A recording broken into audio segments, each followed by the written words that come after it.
Welcome to Gary's TV channel. So nandito na naman tayo para silipin naman natin ang estimated salary ni Idol Dudong Roel of Malalag. So ito mga lods ay isa ding charity vlogger kaya supportahan natin ang kanyang channel. Pero syempre huwag niyong kalimutan na isama sa pag-support ang kanyang langga na si Rachel Morales. And then syempre isama nyo na ang kanilang mga magulang, Pading Recent Vlogs, Kalingap Awi. And then syempre isama nyo na ang kapatid ni Idol Dudong na si Angeli Vlogs. And then, syempre, yung Roboys mga lods, huwag niyong kalimutan. At saka, syempre, isama nyo na rin sa pag-support ang aking channel. So, mga lods, kung bago pa kayo sa aking channel, pakiclick naman ang subscribe natin. And then, syempre, pakipush na rin ang notification bell para lagi kayong updated sa ating video. So, ano pa ba ang hinintay natin mga lods? Let's go!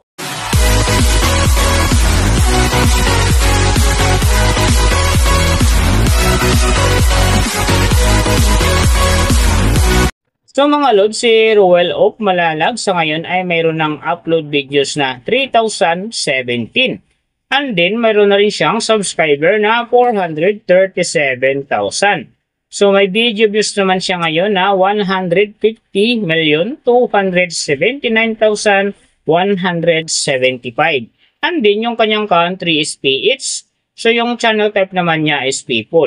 And then, yung account niya, ginawa ito noong November 5, 2016. So, doon naman sa kanyang total grade, nakakuha siya ng letter B. And then, sa kanyang social grade rank naman, nasa 90,601. So, doon naman sa kanyang subscriber rank, nasa 1,916. And then, sa kanyang video views rank naman, nasa 135,808. So, doon naman sa kanyang country rank, nasa 640. And then, sa kanyang people rank naman, nasa 1,515. So, nakita na natin yung kanyang ranking. Silipin naman natin yung kanyang last 30 days na subscriber. So, nakakuha siya dito mga lods ng 5,000. Ang kinaganda lang dito kasi ang kanyang percentage ay umangat ng 66.7%. So, ibig sabihin, maganda ang pasok ng kanyang subscriber ngayon kung i-compare natin sa nakaraan niyang buwan. So, doon naman sa kanyang views mga lods in the last 30 days, nakakuha siya ng 6.879 AM views. So, maganda din ang kinalabasan kasi ang kanyang percentage ay umangat ng 33.1%. So, ibig sabihin, maganda din ang pasok ng kanyang views sa ngayon kung i-compare naman natin sa nakaraan niyang buwan. So, nakita na natin yung kanyang ranking, last 30 days subscriber, and then yung kanyang views, silipin naman natin yung kanyang daily summary from subscriber, views, and then yung kanyang earning. So, sa kanyang subscriber mga lods, may 3 araw ako nakita rito na umangat ng tig 1K. Simula nung January 25, nakakuha siya ng 1K, and then nasundan naman ito ng January 31, nakakuha ulit siya ng 1K. So, pagdating naman ng February 4, nakakuha ulit siya ng 1K, kaya ang kanyang subscriber ngayon nasa 437,000. So, doon naman sa kanyang views mga lods, yung magaganda rito, January 27, nakakuha siya ng 455,000. And then, pagdating ng January 30, nakakuha siya ng 436,000. So, pagdating naman dito ng February 1, nakakuha siya ng 322,000. And then, pagdating naman dito ng February 7, nakakuha siya ng 314,000. So, yan ang magagandang views na nakuha niya mga lods. Pero sinasabi ko, maganda ang kinalabasan na yan kasi nga ang kanyang percentage dyan ay umangat ng 33.1%.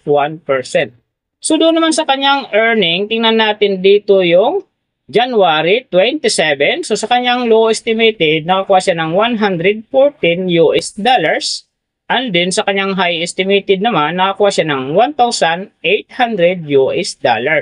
So, ang mga yan naman mga lods, daily summary lang, mas maganda kung silipin natin yung naka-round off na from daily, weekly, and monthly para malaman na natin kung magkano na ngayon ang estimated salary ni Roel of Malalag dito sa YouTube. So, unahin natin yung kanyang daily average.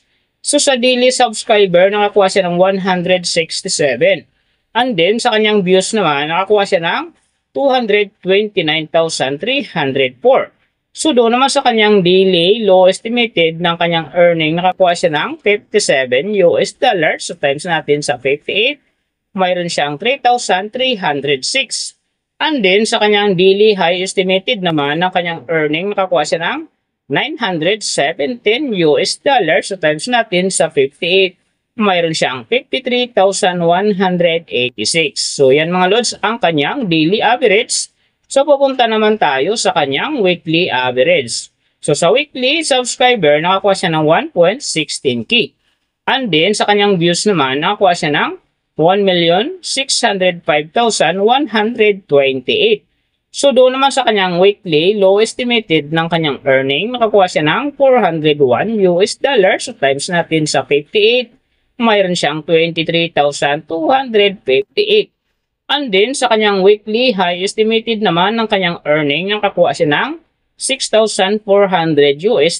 So times natin sa 58, mayroon siyang 371,200. So yan naman mga lods ang kanyang weekly average. So pupunta naman tayo sa kanyang monthly average. So sa monthly subscriber, nakakuha siya ng 5,000. And then sa kanyang views naman, nakakuha siya ng 6,879,097. So doon naman sa kanyang monthly, low estimated ng kanyang earning, nakakuha siya ng $1,700 US. So times natin sa 58, mayroon siyang 98,600. And then sa kanyang monthly high estimated naman ng kanyang earning, nakakuha siya ng $27,500 US. So times natin sa 58, mayroon siyang 1,595,000. So yan naman mga lods ang kanyang monthly average. And then yung nababanggit ko rito or nakikita nyo sa pawang, estimated lamang yan. Nakabis lang tayo sa Social Blade website. Isang public website yan na kahit sino pwedeng mag-open para malaman kung magkano na ang estimated salary ng ating mga iniidolong YouTuber, vlogger, or influencer. And then mga lods, like kung sinasabi yan, palaging natutupad dyan yung low estimated kasi nga hindi talaga natin kayang itiman sa ating mga viewers na huwag mag-skip ng ads. Pero pwede pa rin naman yan maging times 2, times 3 or maging times 4 pa yan kapag ang isang vlogger nakapagpa-viral ng kanyang video. Pero siyempre mga lods, kung supporter ka ni Ruel o Malalag, huwag ka nang mag-skip ng ads dahil big help yan sa kanyang channel.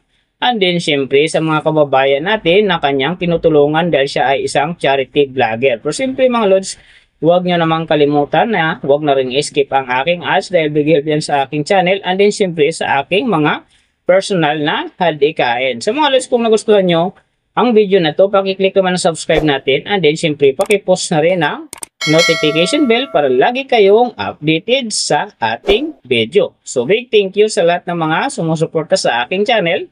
Sa magsusupport pa lang, ingat kayo palagi and God bless at sana gabayan kayo palagi ng Panginoon sa ginagawa nyo araw-araw and syempre magtagumpay din kayo sa inyong mga pangarap. So hanggang dito na lang. See you on my next video.